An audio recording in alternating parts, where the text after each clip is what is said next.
So when the WBC received a petition from our light heavyweight champion, who is David Benavidez, who won the WBA and the WBO Cruiserweight Championship, to fight against Mikaelian, the WBC ruled in favor and ordered Mikaelian to fight against Benavidez. Well, of course, the WBC order is Mikaelian against Benavidez. That's it. Yeah. Okay. If he takes another fight, then he's relinquishing his obligations with the WBC.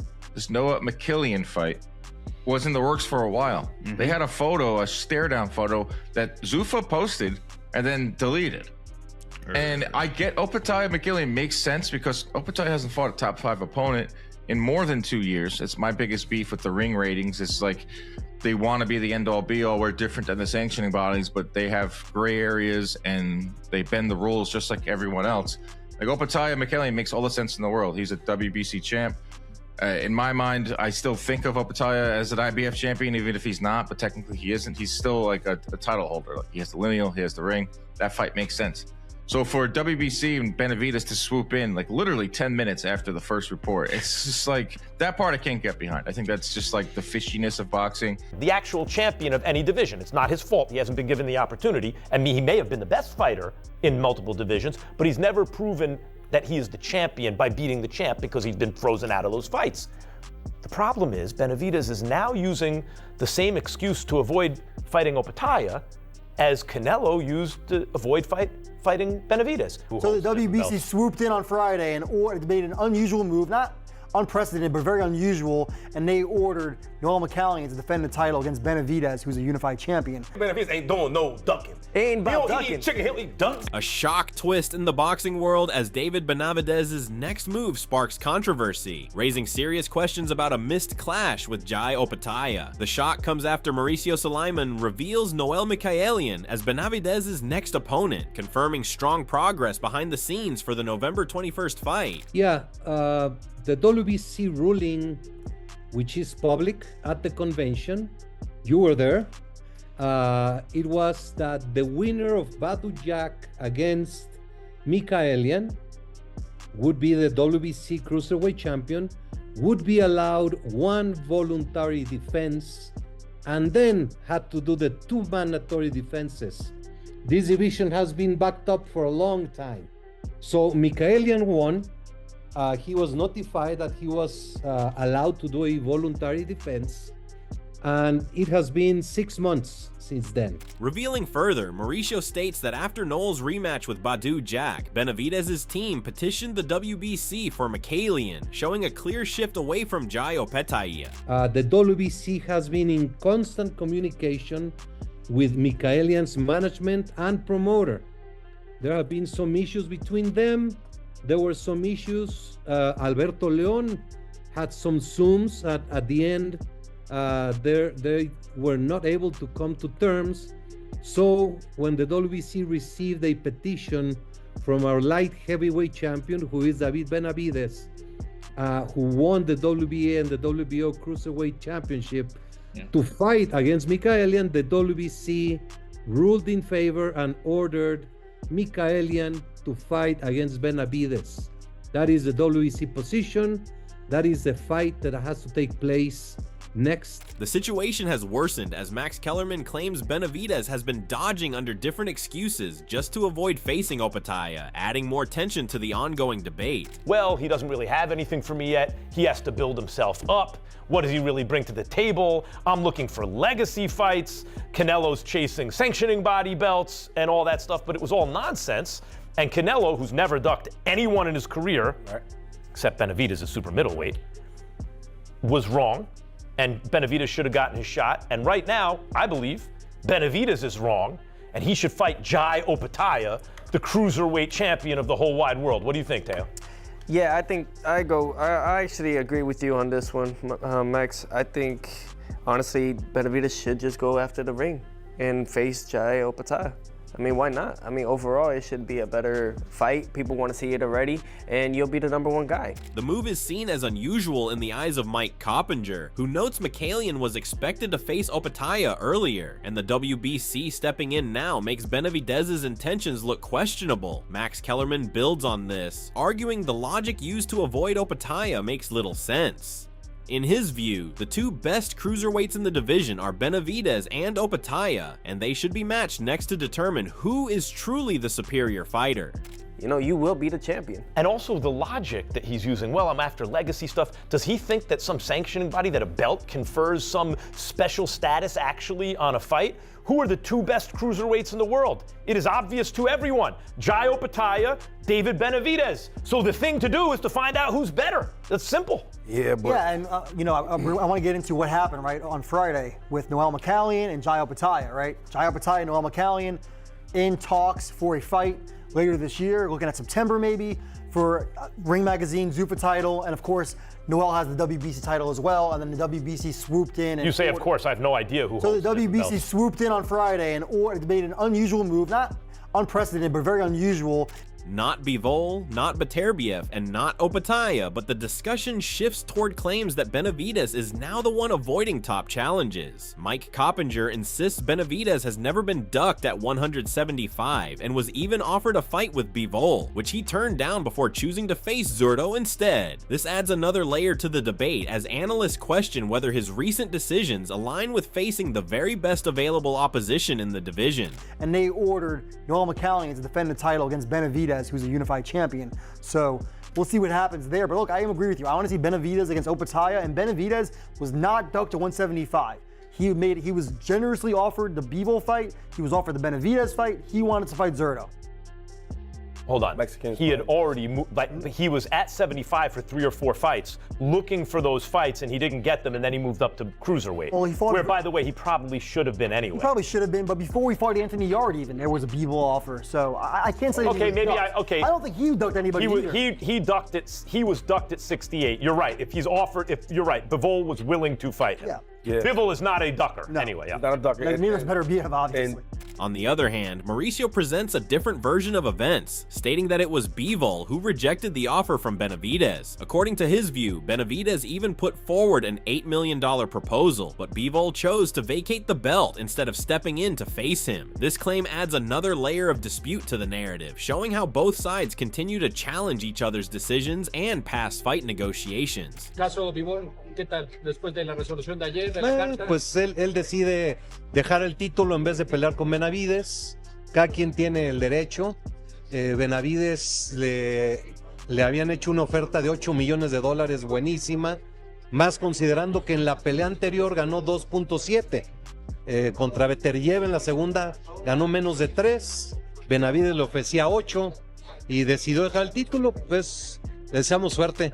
Nuestro campeón es David Benavidez. The concerns have been raised, and Max stands firm, not only insisting Benavidez is ducking Jai Opetaia, but also agreeing with Dmitry Beterbiev's claims that he is being avoided as well. Mike also reaffirms his belief, stating that if fights between Jai and Beterbiev are not made until 2027, the concerns around Benavidez avoiding them will only grow stronger. For Max, the real fights should be Benavidez versus Beterbiev at 175 and Benavidez versus Jai at 200, rejecting the idea of Noel Mikaelian instead. Who wouldn't want to? And by the way, guys, Bivol is the champion at 75 now. But the two best action fights, maybe that could be made in boxing, at 75 is Benavidez Beterbiev. At 200 pounds is Benavidez Opetaia. And he's the one that's turned down those fights? At least that's the other side of the story. Mike, I look forward to hearing what Benavidez might say about that. Yeah, and I look forward to hearing what Beterbiev has to say too, and hopefully we can get him on this show to expound further on this.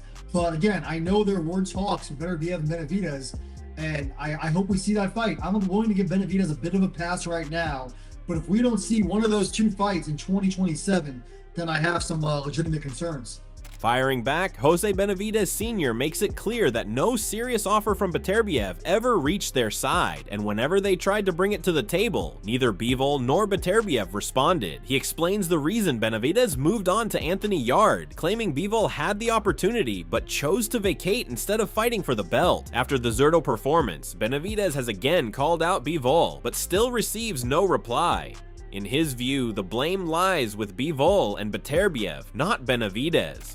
Bivol, we wanted to make that fight before we fought Anthony Yarde. He didn't want to fight. He gave us the belt. That's not the way that we wanted to get the belt. We wanted to fight. Then we went to Beterbiev, and we wanted to make that fight. He didn't want to fight, so that's why we fought Anthony Yarde, you know. And now, after David's performance, he called out Bivol. And that's the fight that we want to make, you know. Those are the fights that we want to make. Making his intention clear, Jose Sr. openly challenges Team Beterbiev on camera to come forward and make the fight, seeing it as the simplest way to end the debate. In his view, all accusations of ducking are false and unfair, arguing that Benavidez has always stayed prepared and ready to face anyone at any time. He insists the calls for big fights have been consistent throughout, and the narrative against him ignores the fact that he has repeatedly pushed for top-level opposition. Benavidez now saying that he gave us an offer or whatever, and that we didn't take. Sent him an offer. Yeah, then he accepted it. That we did not accept that, or something like that. But you know, right now, if Benavidez is watching, their managers are watching, whoever makes that decision, you know, I'm David's a father, trainer, manager. Let's sit down. Let's make those fights happen. Those are the fights that we want to make. But don't come out here and say that we got an offer. We never got an offer. Like I'm telling you right now, we never got an offer. But those are the fights. I think, with all my respect, Benavidez is a great fighter, man. He's a very dangerous fighter. He's one of the best right now. Him and Bivol are one of the top fighters. But those are the fighters that we want to prove ourselves and fight. And I don't know how more I can say about it. Addressing the claims from Max, Jose insists that Bivol, Beterbiev, and Opetaia are all on their radar. As for Opetaia, he claims he can show messages proving how many times they have approached him and asked him to get his manager to make a deal, but no response has come back. In his view, the managers around Opetaia should already understand that their fighter is not yet ready for David, and that the situation is being misunderstood from the outside. Bivol, Beterbiev, and Opetaia, you know, Opetaia is talking all this shit also, you know. I'm gonna give you a little secret. I'm gonna come back, and I'm gonna tell you right now. Remember what I'm telling you right now. I got proofs, you know. I've been talking to his manager. I've been trying to talk to him. They're not responding to phone calls. I sent Opetaia. Listen, I know you want to fight. Help me out. Get me to your manager. Let's talk about this fight. You know, give me here's my number. Tell your manager to call me. Let's make it happen. You know, the thing is sometimes, you know, these fighters, they want to fight, but the managers and the team knows that he's not ready for David. He does not stop here, also addressing Opetaia's claim that Benavidez is taking easier routes instead of facing him. According to Jose, if Bivol and Beterbiev are safe options for Opetaia, then he must respond to their messages and calls first. He insists that interviewers should ask Opetaia directly about the repeated contact attempts and why he has not responded, instead of allowing the narrative that Benavidez is ducking to grow. In his view, the focus should be on unanswered communication rather than created hype. I'll tell you something. Everybody's scared of the Mexican monster right now. They just want to get a little bit of publicity. They want to do that. And remember what I'm telling you. I never lied to you guys. I never lied to nobody, but I got proof. So, you know, I mean, instead of talking, let's sit down and talk about these fights. Look at that. Yeah, because listening to him on social media, him saying that, you know, he's thinking that you guys don't want the fight, and you guys moving down to light heavyweight to fight Beterbiev and Bivol are safer routes, he's saying. Well, if you are to talk to him, ask him, will you reach out by Jose Benavidez Sr.? And as Mauricio Sulaiman has revealed that Benavidez himself petitioned to fight Noel Mikaelian, the reaction becomes even louder. Chris Algieri points out that this is Benavidez's way of building a path toward a collection of belts, reflecting a true champion mindset. Benavidez has repeatedly claimed his goal is to gather all major titles, and this move is seen as part of that long-term plan. There is also a growing belief that this could be his strategy of bringing Opetaia toward him instead of of going straight into a risky direct clash right away in the division. So does he want to try to get the Mikaelian fight? Will Mikaelian get stripped? Is it a way for Benavidez to get more leverage and more collateral with these belts? So when he does fight Opetaia, it's like, all right, you got to come to me now. I think it's that, but I also think that David is taking a stance and being a champion for the champions, being a champion for the belts, meaning, and the champion meaning like he's like their prize. You know, he's what is going to be the you know, the statue, that the monument to the belts. And David Benavidez is taking that route. He's like, no, these belts matter, and they do. I agree with him. So he's like, I want all the belts. I want to be undisputed. I want the belts. That's what matters to me. So, you know, the Opetaia fight, it doesn't make sense right now. There's nothing for him to gain. All the other updates are also linked, as Chris reveals the IBF and WBO are set to have a meeting soon, suggesting something bigger is developing behind the scenes. While it may be a way for sanctioning bodies to address issues across boxing, the current landscape of the WBC ordering the Mikaelian fight for Benavidez adds another layer to how much importance belts now carry. Chris believes this is exactly Benavidez's long-term goal, with the idea that once he collects all the titles, he will become the central figure everyone must face. It's to recognize who is the guy. So like, if Benavidez collects all those belts, everyone's going to look at him as the man anyway. So and I think like that's the way David looks at it too. But I think David is kind of old school, and how you and I are. Belts matter, man. Belts do matter, and I like that story about Michaela, you know, talking about how much belts actually do matter. And did you see this? The IBF and the WBO are going to have a joint meeting to discuss the importance of relevance of belts. I think that's pretty interesting, pretty cool. Yeah, I have that in my notes. I was going to get to that in a second. Yeah, that's in Orlando at the end of the year, and I think it all ties in. I think there's something going on here. It's the sanctioning bodies are pushing back against Zuffa. They're mobilizing.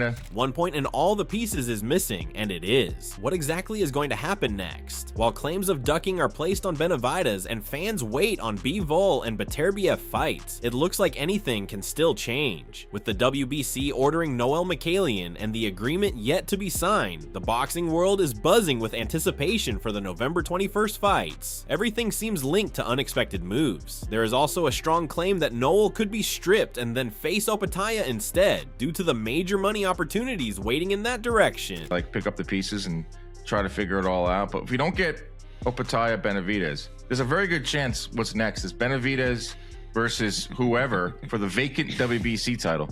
Mikaelian gets stripped. He still goes and fights Opetaia for a good amount of money, because it's probably a great deal for him, for the ring and lineal. And then missing from all this is Bivol Beterbiev situation. That fight seems like it's down to 5%. When he told me it was 90. David Benavidez told me Bivol versus him is next, and it's 90%. Bivol fought this weekend. It's looking like he's going to fight Beterbiev in this trilogy in Russia for a crazy amount of money. They found a new billionaire out there. It's all changing very fast. And just like that, the cruiserweight division is heating up with twists, claims, and unanswered questions that could reshape everything in a single move. Now it's your turn. Do you think Benavidez is building his legacy the smart way? Or is the division avoiding the fights that truly matter? Drop your thoughts in the comments, like the video if you enjoyed the breakdown, and subscribe for more boxing updates just like this.